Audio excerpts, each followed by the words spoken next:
Samuel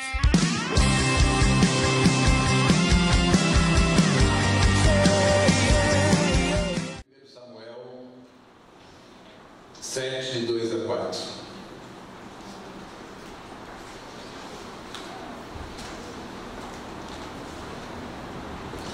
Desculpe, vamos 1 Samuel 3:1 primeiro, depois a gente continua. 1 Samuel 3:1. Hoje mesmo falei sobre Samuel, eu quero continuar falando sobre Samuel. Samuel é uma figura muito importante, muito tremenda na Bíblia, irmãos. Samuel é um homem de Deus, um profeta de Deus. E hoje eu ministrei algumas coisas, mas eu não vou repetir, eu vou avançar logo, não é? Ministrando duas coisas importantes nessa noite em relação a Samuel. Amém? Diz assim: o jovem Samuel servia o Senhor perante Eli. Naqueles dias a palavra do Senhor era muito rara e as visões não eram frequentes. Duas coisas aqui interessantes. A primeira é um assunto que eu quero abordar e nós vamos ver mais à frente como isso é importante. A questão da cobertura espiritual. O texto diz que Samuel servia o Senhor perante Eli, que era o seu sacerdote. Ele era a sua cobertura espiritual. Tem muita gente, irmãos, que tem uma ideia errada no que tange a ter uma fé independente. Há uma fé solta, independente, irmãos. Aquilo que Paulo testemunha aqui essa noite, isso é produto de uma estrutura espiritual. De uma estrutura espiritual que se levanta. Que se levanta diante de um desafio desse. É muito bom andar em segurança. É muito bom andar em cobertura. É muito bom não andar solto. O texto diz que Samuel servia a Deus, mas servia a Deus perante Eli. Ah, não, eu sirvo a Deus, o importante é eu com Deus. Não, irmão. Se você pensa assim, você pode levar uma rasteira desgraçada. Você pode levar uma rasteira forte. Muita gente se levantou independente para fazer aquilo que achava melhor, depois se arrependeu e veio todo quebrado. Há uma segurança em estar dentro de uma estrutura espiritual. Eu quero que você entenda isso. É seguro se estar debaixo de uma estrutura espiritual. Não é só de uma pessoa, de uma estrutura espiritual. E nós vamos ver mais à frente mais sobre isso. Hoje mesmo nós falamos sobre Samuel. Mas aqui tem essa frase, né? Samuel servia a Deus, claro, a Deus, mas perante Ele. A segunda coisa que eu acho interessante nesse versículo, irmãos, é o quê? É que Samuel é alguém que ouviu Deus, é alguém que tem um chamado de Deus num tempo espiritualmente adverso. O texto diz que a palavra daqueles dias, a palavra do Senhor era muito rara e as visões não muito frequentes. Quer dizer, era um tempo, não era um tempo de céu aberto. E às vezes vai pensar assim: tem o céu aberto, então eu não posso avançar. Você pode avançar. Se você está no centro da vontade de Deus, você vai avançar mesmo com o céu fechado. Em nome de Jesus. Amém? Essa palavra é importante, irmãos. O céu fechado não é desculpa para a gente não perseverar. O céu fechado não é desculpa para a gente não avançar. Nós podemos ter grandes vitórias mesmo com o céu fechado. E nós fomos chamados para andar na terra, para adorar a Deus, para que o céu seja aberto em nome de Jesus. Às vezes tua casa é uma casa muito que o céu está fechado, é muito difícil. Querido, Deus pode abrir aqui o céu sobre a tua casa. Persevera, continua, fala a palavra. Não, Rosilanes, quanto você deve ter chorado para aquele rapaz? Nós sabemos, né? Agora eu sei. Agora eu sei. Quanto você deve ter chorado, Rosilanes, pelo teu filho? O senhor chorou também? Pô, como assim? Agora, essa moça é uma gracinha. Olha, até minha mulher falou um pouquinho dela, como é simpática, gente. Que moça simpática essa. Está provando um amor confuso. Isso que palavra. Absurdo. Até o Antônio. E isso vai atingir o Antônio, né, irmã? Isso vai atingir o Antônio, é verdade? Isso vai atingir o marido dela em nome de Jesus.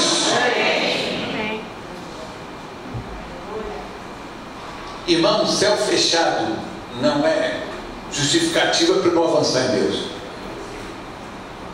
Em nome de Jesus. Mestre, você viu algumas horas assim no céu fechado? É verdade? Não tem hora que você viu o céu fechado? E você falando a palavra para o céu ser aberto.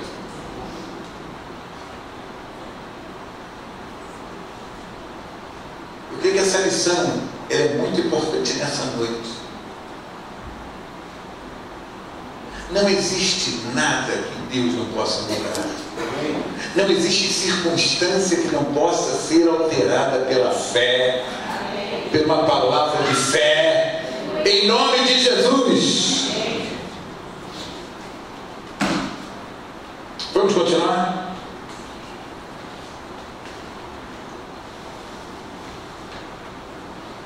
Agora sim, vamos a 1 Samuel 7, 2 a 4.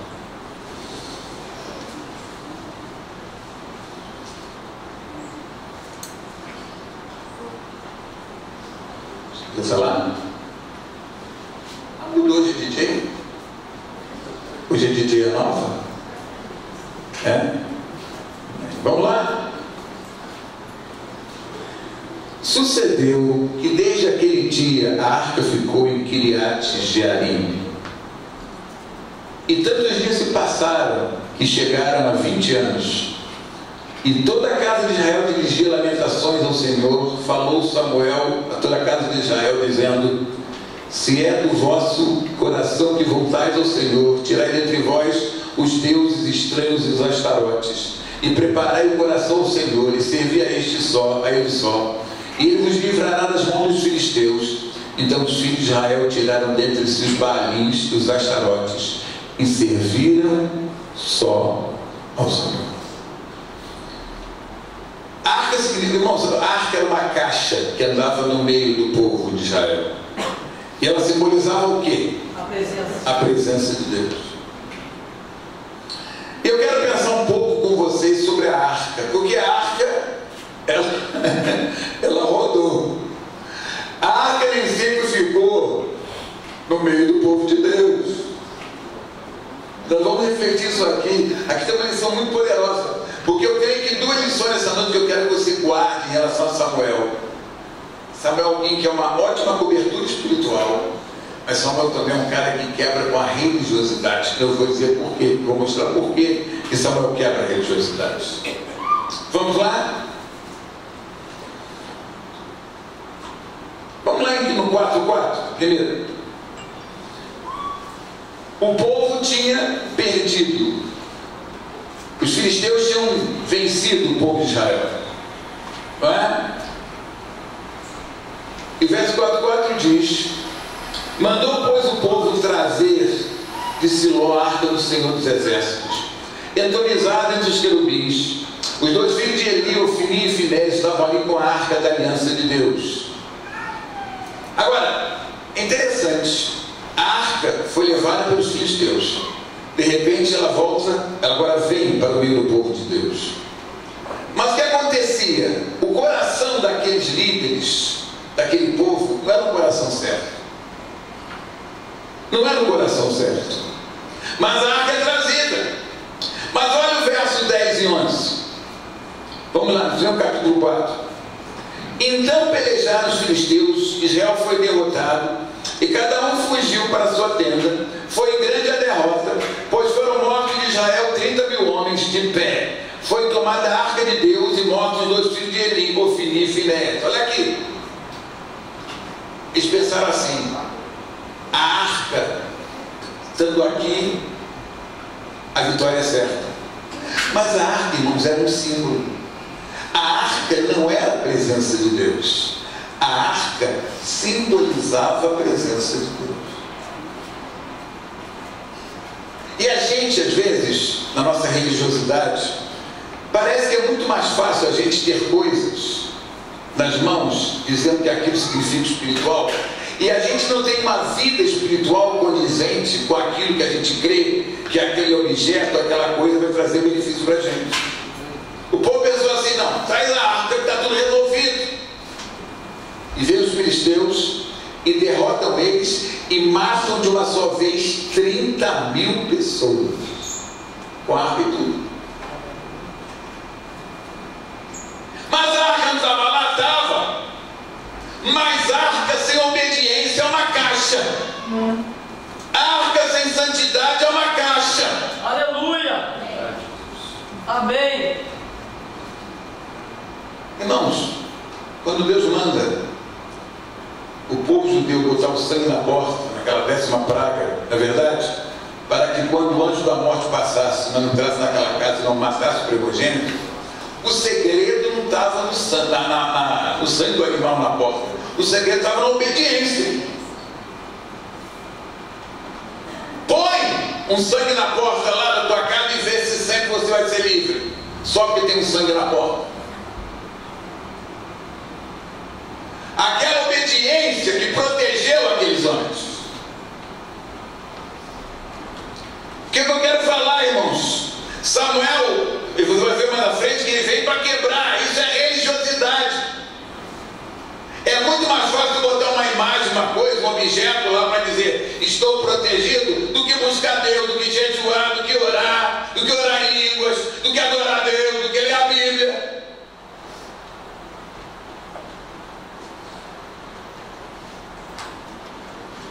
Qualquer prática simbólica tem que ser produto de uma obediência a Deus. Senão, não tem valor, irmãos.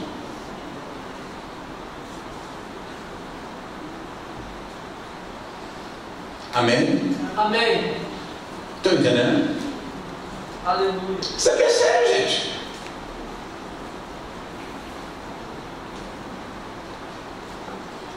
Às vezes você fez uma coisa que deu certo lá atrás. Você pensa que tem que fazer a mesma coisa sempre para solucionar o problema. Você vai descobrir que aquilo não vai solucionar outra vez. Porque aquilo foi uma estratégia, foi uma palavra, foi uma direção para aquela coisa. Não queira repetir só por repetir. Não queira imitar só por imitar.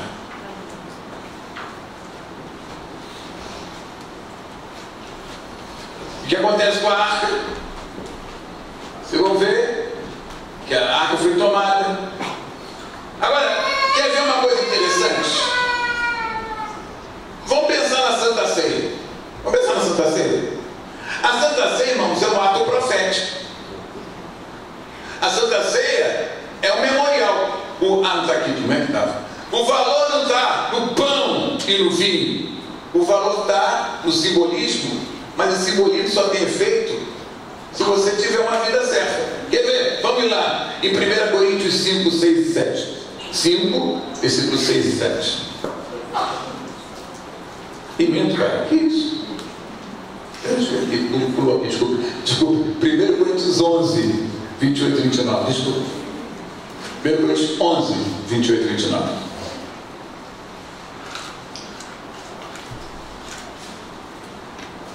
É interessante que Paulo vai dizer, em um dos textos, Que o cálice é o cálice de quê? Da bênção. Não fala isso, Paulo não fala isso? É o cálice da bênção. Agora, olha aqui. Acharam aí? Examine-se, pois, o homem a si mesmo, e assim coma do pão e do cálice. Pois quem bebe e quem come e bebe sem servir o corpo, come e bebe o quê? Então vamos lá. O cálice é da bênção, mas é da bênção quando eu tenho uma atitude de coração certo e me quebranto e me arrependo. Senão o cálice traz o quê? Maldição, juízo. Não tem igreja que só vem ter a ceia? Aqui acho que não tem isso não. Mas tem igreja que é assim, que o cara só vai ter a ceia. Aquilo é uma religião. Aquilo é uma religião. Aquilo é absolutamente uma religião. Ele acha que não pode perder o dia da ceia. O resto do mês, safadeza só. Mas no dia da ceia, ele põe a roupinha, Bíblia debaixo do braço. Você lembra disso, né? Nosso tempo. É verdade? É verdade, não sei.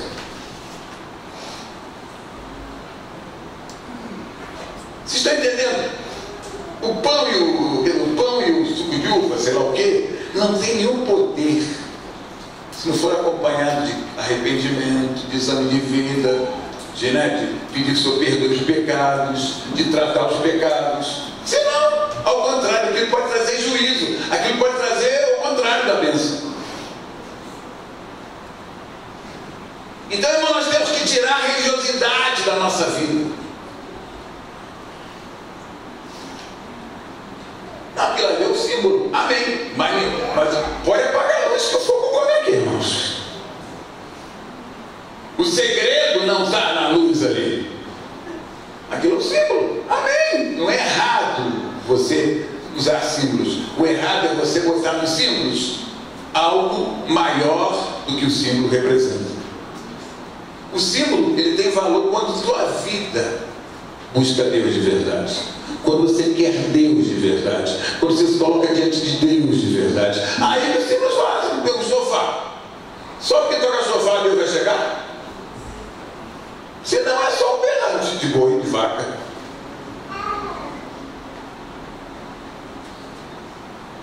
Agora, usado com discernimento, é bênção? Claro que é. Mas não pense que o negócio está no sofá, no instrumento. Está naquilo que representa debaixo de uma graça, debaixo de uma direção de Deus. Amém? Amém.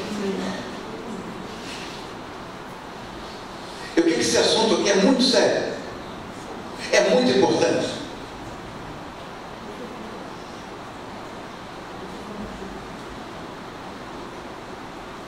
E a arca rodou, irmãos, a arca foi para os filisteus, e lá que trouxe problema para os filisteus, até que a arca volta para o povo de Deus. E o texto que eu acho que eu li, né? De 1 Samuel 7, 2 a 4. Por que as coisas vão mudar? Vamos lá. Sucedeu que desde aquele dia a arca ficou em Kiriat Jearim, e tantos dias passaram que chegaram a 20 anos. E toda a casa de Israel dirigia lamentações ao... Na verdade, aqui era um arrependimento. Quer dizer, o povo foi se arrependendo. O valor da arca começou a ser positivo quando o povo se lamentou, o povo se quebrantou, o povo se arrependeu, o povo começou a buscar Deus. E levou 20 anos esse negócio. 20 anos. Admite, gente. 20 anos.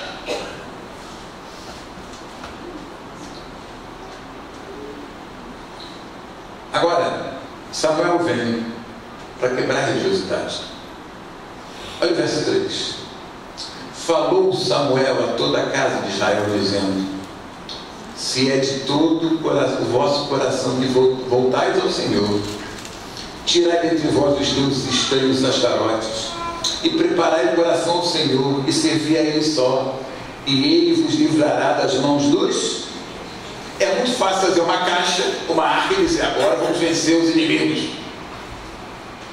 Mas custa o preço, né, gente? A vitória não era só porque a arca estava lá. A vitória não era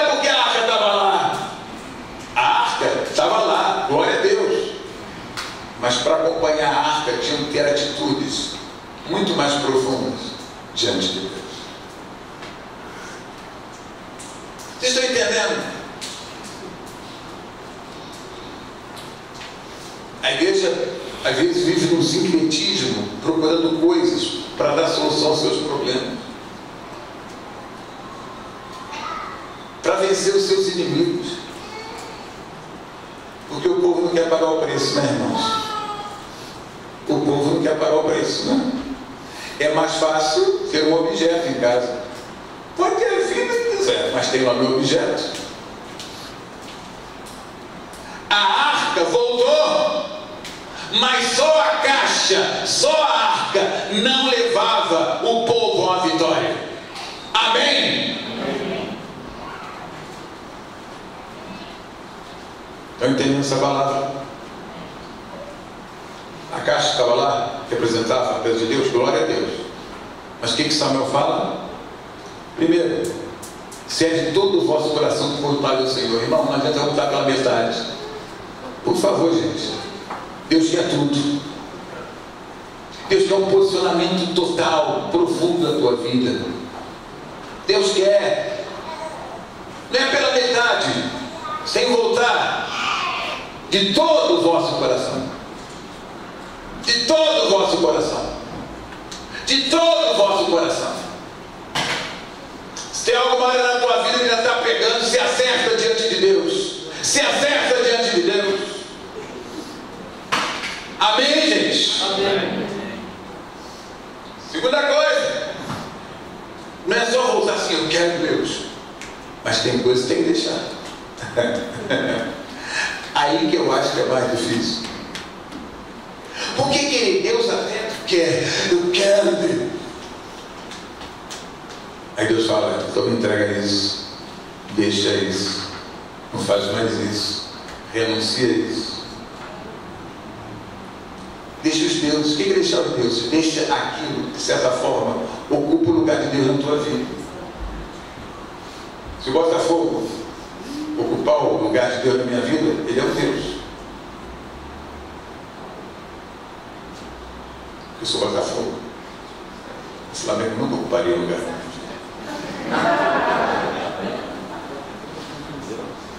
Está entendendo? O que pode ocupar? Irmãos, eu vou falar uma coisa. Às vezes até um filho ocupa um Deus. É que se torna um Deus na sua vida. Eu tenho 3 filhos. Minha filha hoje está interpretando pelo último dia. Eu estou bem cansado. Um gringo lá em Caxias. Né? Eu tenho 2 filhos. Os quais eu amo. Não, falei quantos? Não, 3. Não, 2 filhos, quer dizer, 2 filhos homens, né? Uma filha mulher e 2 filhos homens. Mas eu tenho, quer dizer, eles não são Deus na minha vida. Eles são filhos. Eu tenho essa mulher que eu amo, que é preciosa para mim. Mas ela não é Deus na minha vida, ela não pode ser Deus na minha vida. E nem eu na vida dela. Isso é sério, irmãos. O que pode ser Deus na tua vida? É aquilo que você gasta tanta energia mental, pessoal, emocional, que não tem tempo para Deus, para buscar Deus, para pensar em Deus, para procurar saber qual é a vontade de Deus.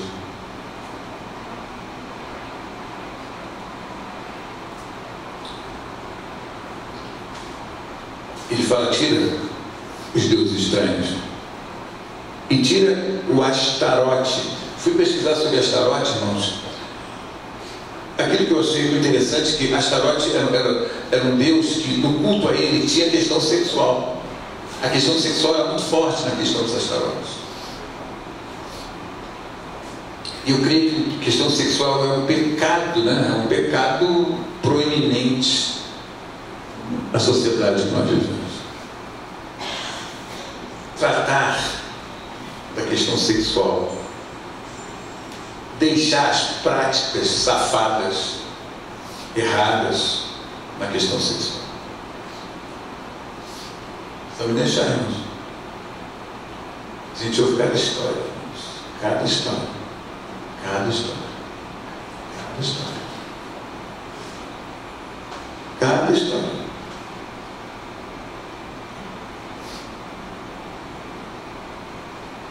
Depois, preparar o coração, irmãos. Irmãos, preparar o coração é perdoar, pedir perdão,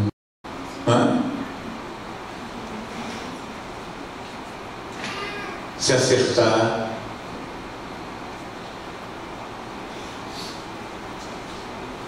ler a Bíblia, orar, tudo isso preparar. Irmãos, quando Deus entra na nossa vida, Ele vai colocar as coisas em ordem. Isso é interessante. O que seu filho fez? Procurar o cara lá. Ele te contou? O cara que antes vivia com a outra mulher dele. Já não tinha nada, mas morava na mesma casa. E agora, há poucos dias, a gente falou para o cara, eu pedi perdão ao cara, que é o pai do filho dela que mora com ele hoje. Eu achei. Não, para ela também. Mas o que eu achei assim, quando ele falou isso, eu falei, gente, isso é muito sério, gente. Isso é muito sério. Alguém que se volta para Deus vai pedir perdão para o cara, que como o pai é fraquíssimo, o pai não é fraco. Não se entendeu. A ordem começa dentro de mim para depois atingir as áreas da minha vida. Irmãos, quando Jesus entra, Ele vai mostrar as coisas em ordem. E algumas vezes você vai ter que fazer acertos. Isso é um preparo para Deus se mover profundamente na tua vida. Aleluia.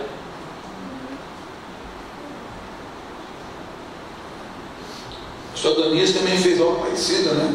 O pastor Danias, né, ele foi casado 3 vezes. Depois converteu já na terceira mulher, agora é a última. Em nome de Jesus. Amém. Mas, por exemplo, a mãe, né, o seu filho mais velho, que é o Henrique, né?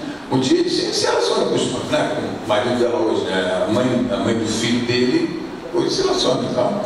E um dia eles estavam num sítio, alguma coisa assim, num encontro, e o Adonias pediu perdão à ex-mulher, na frente do atual marido. Disse, eu errei. Eu quero pedir perdão a você. Eu quero pedir perdão a você. A Marinalva, não dá? Ah, não precisa, se quiser.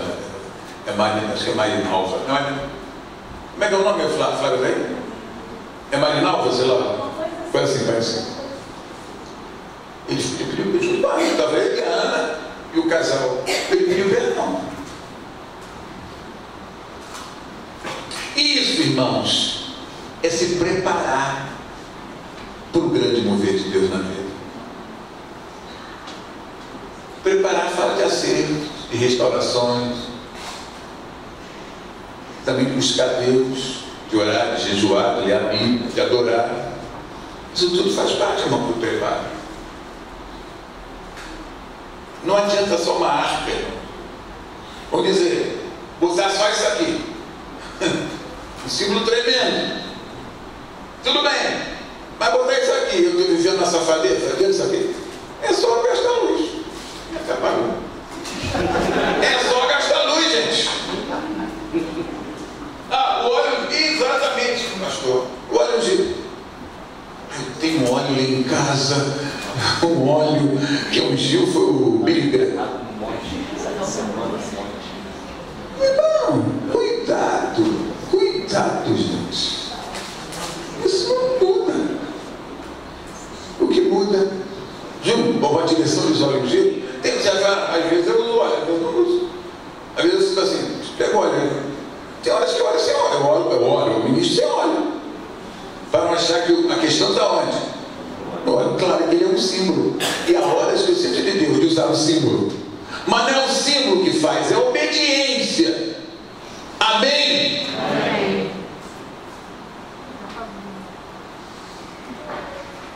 Isso aqui.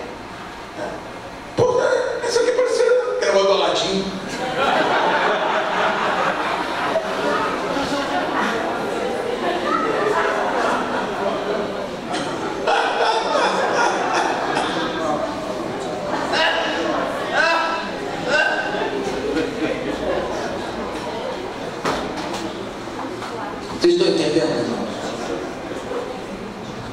Não é errado usar os símbolos, mas o valor disso depende primeiro do nosso coração.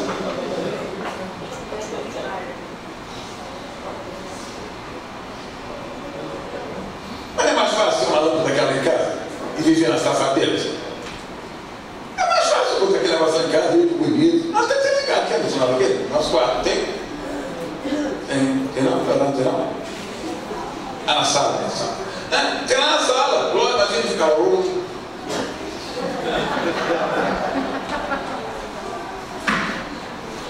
Irmãos, aquilo depende primeiro do meu coração.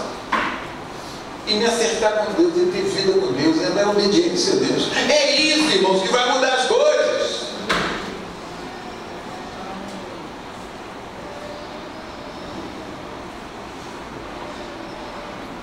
Amém?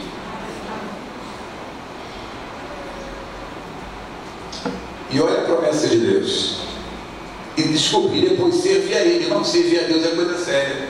Servir a Deus é gastar tempo, energia em favor daquilo que Deus gosta e quer, e para que o reino de Deus seja estendido. Irmãos, Deus quer que você gaste tempo fazendo aquilo que Deus quer. Não, cuidado, não seja um crente que vive para você. Você foi salvo para ser usado para transformar outros. Imagine, ontem, 11 horas da noite, tive vontade, tinha vez que ela foi ganhar de uma festa, sofreu para cachorro. Já era 11 horas da noite. Falei, vou falar com o Tiago agora, vai chegar aquele assunto, um sono, mas eu senti que eu tinha que conversar com ele à noite. Eu estava no sono. Não mereci, gente, se eu fizer isso. Eu fui a 2 churrascos, dos pastores, churrasco evangélicos, com cheio de carne à vontade. Eu puxei em casa, começou aquele bolo salgado que você fez de pão, comi lá um pedaço, pode jogar fora. Comi aquela torta de chocolate diet, né? Claro, irmãos. Mas eu falei, o que eu comer? Falei, depois das 11 eu vou comer, não falei lá. Eu terminei meu churrasco, eu comecei até umas 7h30, isso vai 9, vai 8, e falei, 11 horas eu vou comer. 3 horas, o médico fala isso.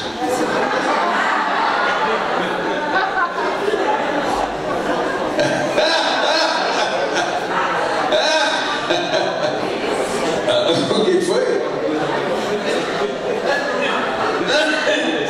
É rodízio.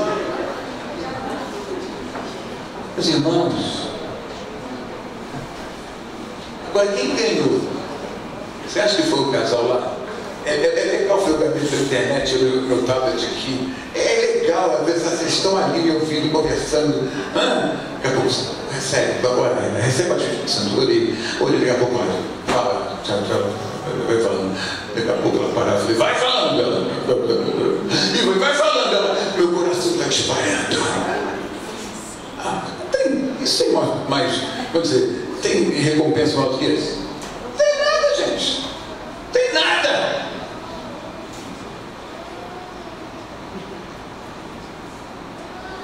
Tem maior recompensa do que essa? Tem nada.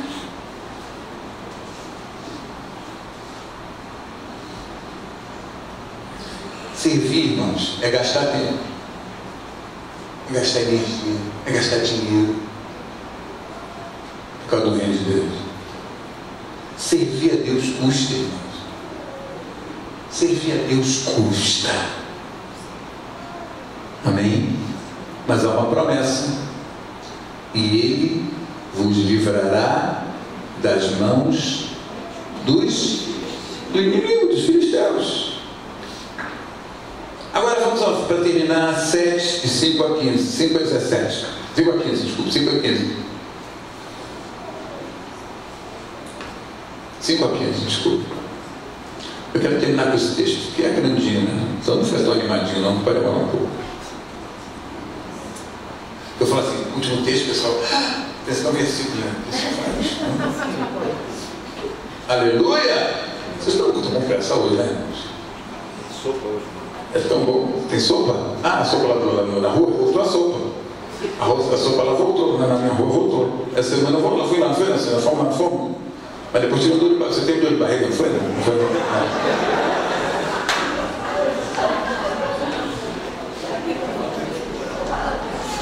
Amém? Não, eu falei de manhã, irmão. O meu filho Estevão pagou uma feijoada lá no hotel, na cidade legal, assim, comigo. Irmãos, eu peguei um táxi. Gente, começou a me dar dor de barriga. E eu controlando o espírito. Orava em línguas. Mas eu falei, Espírito Santo, pode deixar que eu te levo até casa. Aí cheguei, irmãos. Pedi pro táxi entrar na garagem.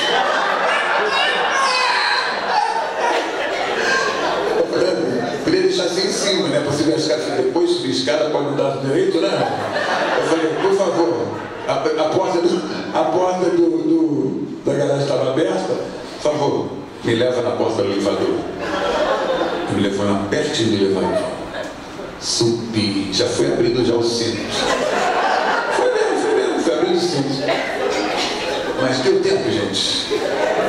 Para a glória de Jesus deu tempo.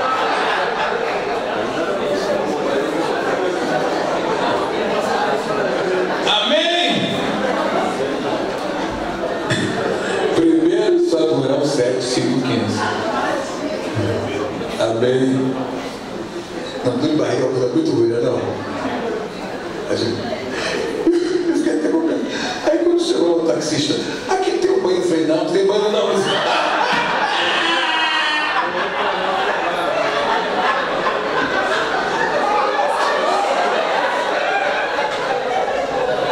Vai que ele comeu uma feijoada também, né?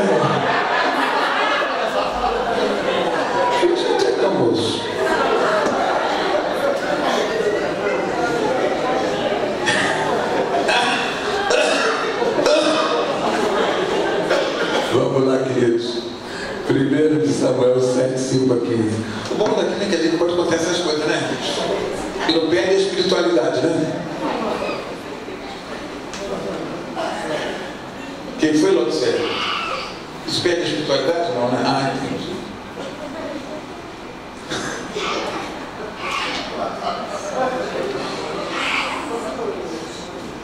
Ontem eu estava falando com o filho dela, eu lembrei que estava de cueca. Eu falei, daqui a pouco você desce, eu estou de cueca aqui. O casal veio de cueca. Eu tive que logo fechar o negócio e botar uma bermuda, né, irmãos? Porque veio a gente ao vivo, né, irmãos? Aleluia. Glória a Jesus. Jesus é tão legal, irmãos. Jesus se importa com tudo na nossa vida. A gente que é religioso, né? Jesus se importa com tudo, gente. Jesus não. Jesus não é religioso. A gente quer. Jesus se importa com a nossa dor de barriga, amados. Em nome de Jesus. Eu nunca fiz nas calças. Não. Porque eu fico ligado orando em línguas. Às vezes os estudantes falam assim, para naquele posto. Eu paro, sem problema nenhum, irmãos. Ouça que ele é a chave.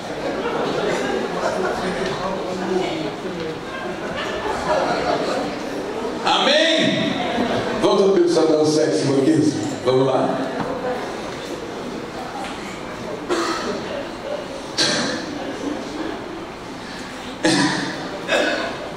Disse mais Samuel: congregai todo Israel em Mispa e orarei por vós ao Senhor. É interessante.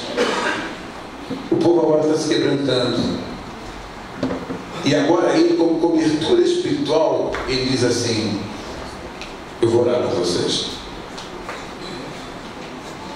Existem coisas que você passa na vida que você precisa procurar a sua cobertura espiritual para que ore por você. Claro, não é qualquer coisa, né? Em nome de Jesus. Não é qualquer dor de barriga. Mas existem momentos, existem fatos, existem circunstâncias que é segurança você procurar a cobertura espiritual para que ela interceda por você. Por que só você vai dizer, eu vou orar por reúne, eu vou orar por vocês. Os caras não podem orar. Não é verdade? Mas ele disse, não, reúne porque eu vou orar por vocês. Ele era o líder espiritual.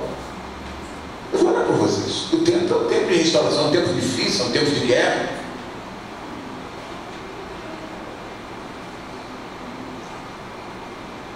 Muitas vezes eu acho tremendo, irmãos, na internet, no Facebook, meu WhatsApp. Quantas vezes eu recebo mensagens para orar? Apóstolo, olha que eu estou numa guerra aqui no céu. Olha que eu estou passando por um problema aqui. Eu mando. Isso é segurança, irmãos. Agora, não é também ficar enchendo o saco da cobertura para orar qualquer coisa. Não é ficar enchendo o saco de qualquer coisa. Mas há momentos que são coisas sérias para você, que isso é segurança para você. Em nome de Jesus. Estão entendendo, irmãos? Amém? Amém. Agora, a oração da cobertura de quem for, do homem de Deus, ela só em si, ela tem um efeito relativo se você não tiver uma atitude certa perante Deus. Porque tem muita gente também que quer que a cobertura, alguém ore, o pastor ore, sei lá quem ore, porque na verdade não quer buscar Deus, não quer acertar a vida, mas quer oração. Oração, irmão, não é um remédio assim, sei lá, serve para tudo. E oração é uma coisa dentro de uma direção profética, irmão. Oração não é assim. A gente acha, a gente aprendeu quando criança o quê? O que é oração? Falar com Deus. Então você acha que orar é falar o que você quer. Também, quando você se converte, até isso que Deus entende isso. Mas quando você começa a crescer em Deus, você vai descobrir que oração tem uma direção. Você não ora de qualquer maneira. Você tem uma direção, irmão. E oração ela tem efeito quando você também se posiciona para acertar coisas. Quer dizer, apóstolo, ora por mim sobre isso, e você não toma a posição certa sobre isso. Quer dizer, naquilo que você tem que tomar posição, o que adianta? O que adianta, gente? Essa oração aqui tem valor porque, olha o verso de número 6. Congregaram-se em Mispa, tiraram a água derramada pelo Senhor, jejuaram aquele dia e disseram: pecamos contra o... Quer dizer, eles reconheceram o seu pecado, se arrependeram, se quebrantaram. Aí a oração da cobertura teve valor. Oração não é uma coisa religiosa, irmãos. Você quer mudar de vida? Eu fui que eu vou orar com você. Mas tu não quer nada? Vou orar o quê? Ou então para Deus colocar no canto do rio, que eu bati em você até você desmaiar. Mas se o pastor Sebastião, o seu Ricardo, desmaiou. Ela falou, não, mas já levantou, depois eu estou sozinho. Sério? Foi, Fabiano? E Fabiano? Foi isso mesmo? Desmaiou? Pois, preguei, ele tocou de mim. Vocês estão entendendo?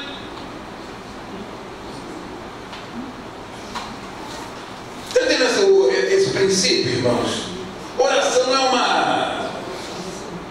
uma reza, não é uma coisa assim, só para fazer desencargo de consciência. Oração faz parte de um projeto maior.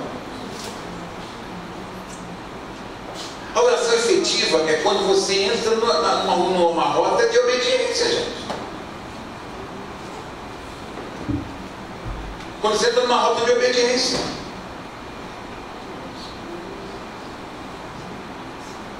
Eu creio que esse assunto hoje está sendo muito importante. Para mim, pelo menos, está sendo. Se não é para você, é problema teu. Para mim, está sendo. Porque a gente também joga no líder, na cobertura, uma responsabilidade que nós não tomamos atitude também não tomar e queremos que o líder faça o quê? O que você não faz. Eu não tenho essa culpa. Se tiver problema, até.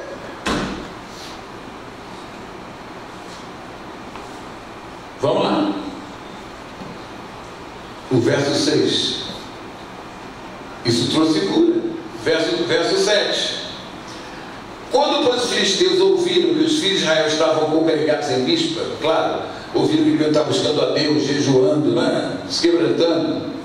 Subiram os filisteus contra Israel, o que ouvindo os filhos de Israel tiveram que medo. Então, verso 8: então disseram os filhos de Israel a Samuel: não cesses de clamar ao Senhor nosso Deus por nós, para que nos livre da mão dos... No dia de coisa difícil, eles procuram logo a cobertura. Ora por nós! Ora por nós! A gente tem que ter orgulhosa. Não que ele é igual ao homem, igual a mim. Claro que é igual a você. Mas tem uma autoridade que talvez você não tenha. É questão de autoridade, não é questão de importância, irmãos. É questão de autoridade no mundo espiritual. Não está perdendo para alguém. A cobertura. Interceda por nós. Ore por nós. Clame por nós.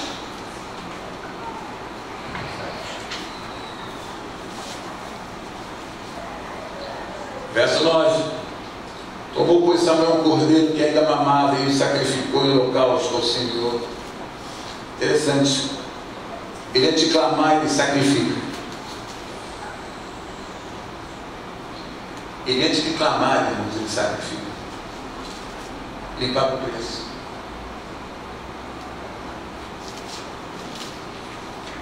Às vezes ele pensa assim: ah, eu aposto a vida boa. Eu tenho que fazer coisas, não é que seja ruim. A questão é que sobre mim é um peso espiritual que você não. E eu sinto e eu sei esse peso. A grande questão não é fazer coisas, é o peso espiritual, é o que vem sobre meus ombros. Não é o fazer mais, não é o peso. Sobre mim é um peso, irmão. Que eu sei disso. E que sou cônscio disso. É um peso.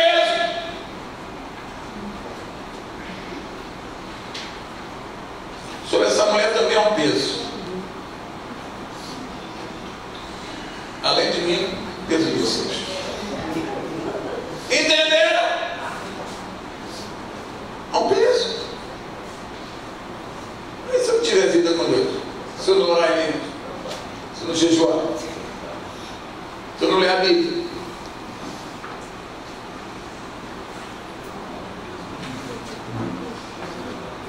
Antes de eu clamar por vocês, antes de eu clamar, antes de eu ser um intercessor, eu tenho que ter uma vida que sacrifique diante de Deus. Que sacrifique diante de Deus. Aleluia. Amém. Verso 10.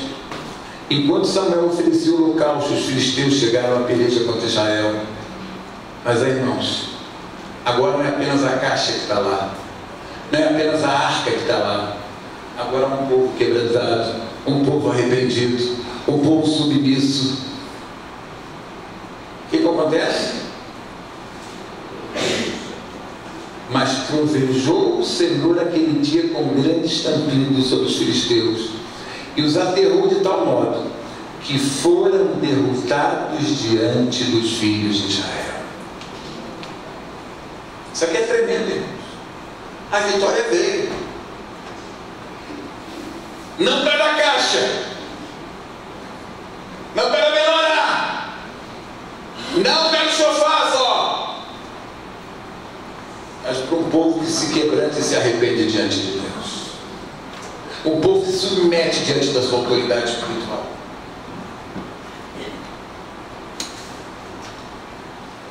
Tomou então Samuel uma pedra e a pôs entre Mispa e Sem, e lhe chamou Ebenezer e disse: até aqui nos ajudou o Senhor.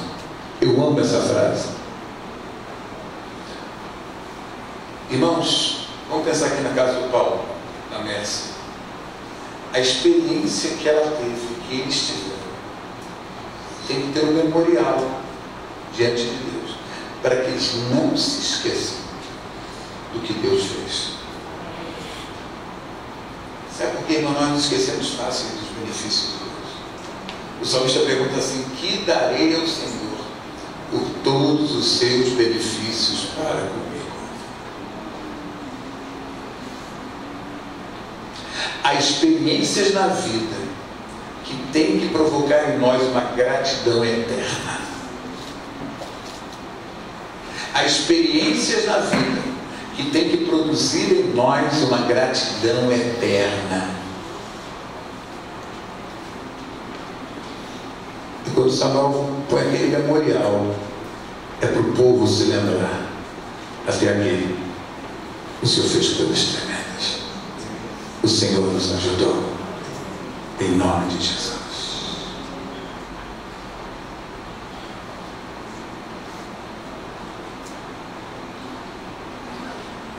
Como o povo de Deus se esquece dos benefícios de Deus.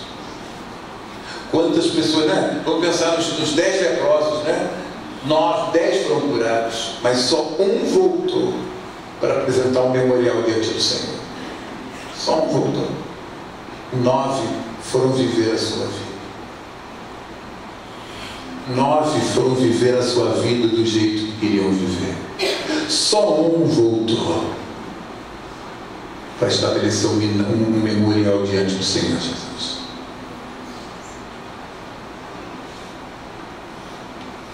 Irmãos, que Deus fez na minha vida. Se eu esquecer, eu sou ingrato ao culto, sei lá que é, 20ª vez.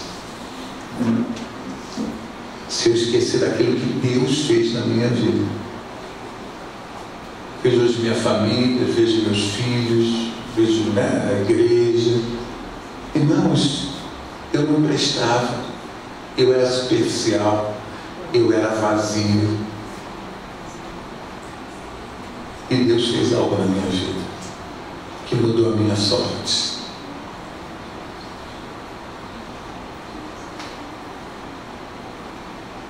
Estão entendendo, irmãos? Aleluia. Mas o verso 14 diz, verso 13: assim os filisteus foram abatidos e nunca mais vieram ao território de Israel, porquanto foi a mão do Senhor contra eles todos os dias de Samuel. Irmão, não deixe a tua vitória ir embora. A tua vitória tem que permanecer todos os dias, até cumprir plenamente tudo aquilo que Deus projetou. Às vezes, depois de uma grande vitória, a gente relaxa e a vitória se escorrega dentro de nós, assim, no meio da nossa mão, dos nossos dedos.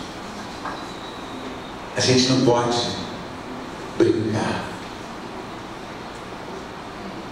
Todos os dias, aquela vitória estava ali. Todo dia de Samuel, aquela vitória estava presente.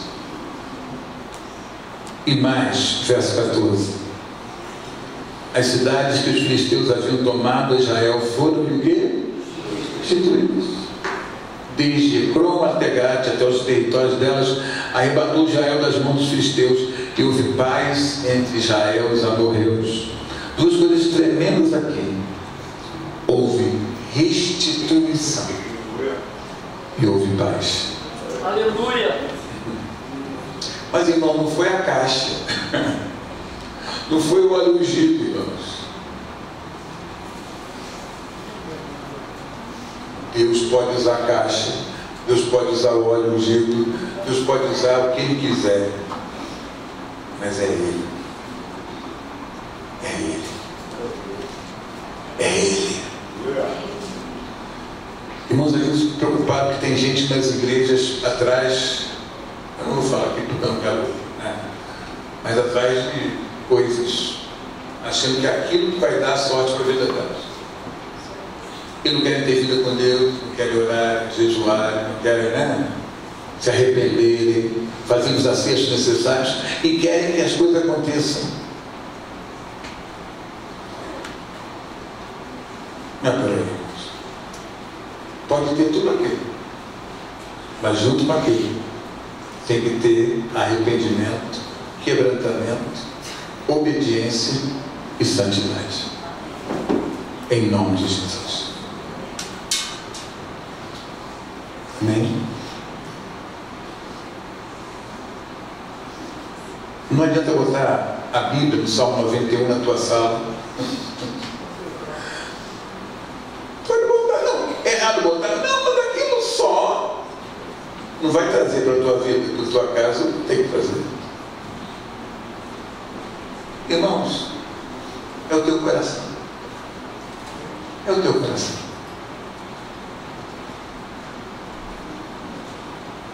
Eu creio que essa palavra de Deus é muito importante para a gente entender as coisas mais profundamente. O que deu grande vitória não foi a arca. A arca estava lá.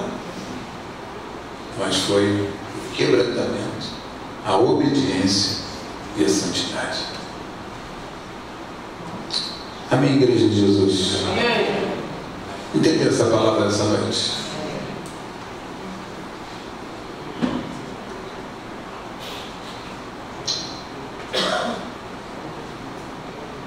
É igual a profético tem que ser feito debaixo da direção de Deus. Não é o ato profético uma das coisas, é a obediência que cada das coisas. Não é o ato profético, é a obediência. Aí eu fiz um ato profético, sei lá, alguma coisa e deu certo. Eu vou copiar o apóstolo, vou fazer um ato profético igual, na mesma circunstância que eu estou passando, que ele passou. Não vai acontecer nada. O que nos olhou não foi o ato profético, ele foi o teu coração obediente que obedeceu o comando de Deus no ato profético. Estão entendendo isso? Estão entendendo? Não queremos ser uma igreja de meninos. Que é menino sim, que vive nesse negócio. Uma igreja menina vive nesse negócio. Uma igreja amadurecida, ela faz tudo isso debaixo de Deus, para a glória de Deus. Que sua caixa, irmão, a gente vai sair no palco para pegar um pedacinho dessa madeira e levar para casa, né? Vamos lá no palco com você. Eu quero levar um pedaço bom desse negócio. Mas eu posso ficar sem um pedaço da caixa e avançar profundamente em Deus. E ver minha vida avançando para a glória de Jesus. Estão entendendo? Vão para casa entendendo o que foi pregado hoje aqui? Em nome de Jesus. Vamos orar? Vamos ficar de pé, Deus. Minha mulher, para com a gente aqui, em nome de Jesus. Aleluia. Aleluia. Aleluia. Glória a Deus. Glória a Deus. Pai, muito obrigada porque o Senhor quer que nós amadureçamos, que a gente saia da infância e a gente entre na idade adulta. Muito obrigada, Pai, porque o Senhor requer de nós quebrantamento, obediência e santidade. Pai, nós queremos isso para nossas vidas. Te pedimos que o Senhor continue trabalhando na vida de cada um de nós que estamos aqui. Nós queremos o Teu agir. Queremos que o Teu Espírito atue na nossa vida. Queremos, Pai, que aquilo que não está em linha com a Tua vontade nas nossas vidas sejam removidas, em nome de Jesus. Queremos uma vida limpa, uma vida que Te agrade, Pai, em nome de Jesus. Ó Senhor, nós Te pedimos que o Senhor nos dê uma semana abençoada por Ti, que o Senhor nos guie em todas as coisas. Nós precisamos do Senhor, Pai. Leva-nos em paz até nossas casas. E já Te agradecemos em nome de Jesus. Amém.